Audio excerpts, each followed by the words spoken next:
তৈরি আমার মুচমুচে পোস্তর বড়া।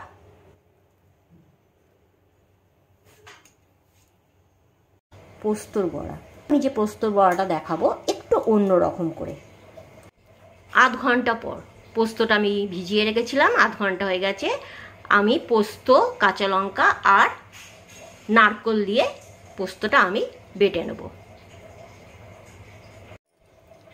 পোস্ত, নারকেল আর কাঁচা লঙ্কা আমার বাটা হয়ে গেছে। আমি বাটার সময় ছোট 2 চামচে জল দিয়েছি, জল দিয়ে বেটেছি, একেবারে মিহি করে আমি বেটেছি। এবারে আমি এর সাথে কিছু উপকরণ মেশাবো।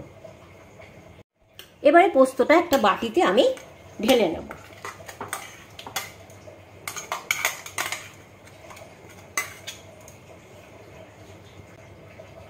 এবারে দিলাম এর মধ্যে কুচানো পেঁয়াজ। পেঁয়াজটা একটু মিহি করে কুচাতে হবে।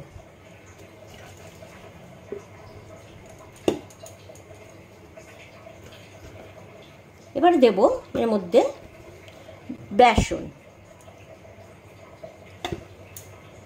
পোস্ত কতটা বুঝে সেরকম বেসন দিতে হবে। বেসনটা হালকা যাতে হয়, যাতে না বেসনটা বেশি হয়ে যায়। দেব পরিমাণ মতো লবণ। এবার এই সব দিয়ে আমি এটা মাখবো।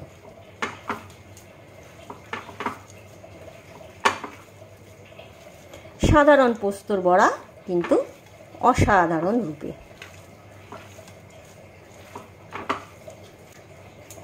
বুঝে বেসনটা দিতে হবে যাতে না শক্ত হয়ে যায় পোস্তর বড়াটা।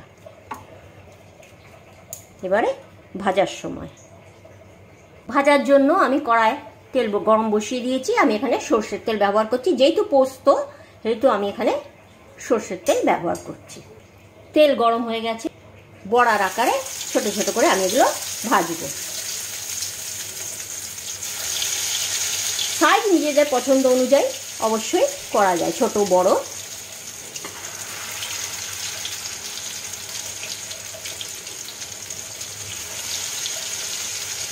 উল্টে দেব।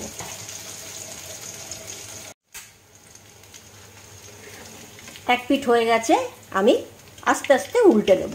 যেহেতু পোস্তর বড়া একটু হালকা হাতে উল্টাতে হবে।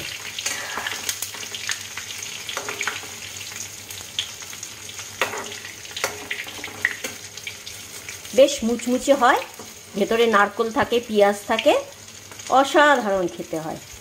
সাধারণ পোস্তর বড়ার থেকে একেবারে স্বাদ আলাদা এই পোস্তর বড়ার। আর পিঠো ভাজা হয়ে গেছে, এবার আমি আস্তে আস্তে তুলে নেব, নয়তো পোস্ত তো তাড়াতাড়ি পুড়ে যেতে পারে।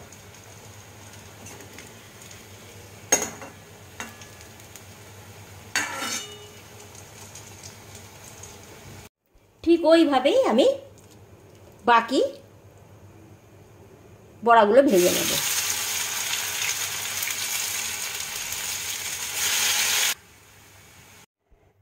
তৈরি আমার মুচমুচে পোস্তর বড়া।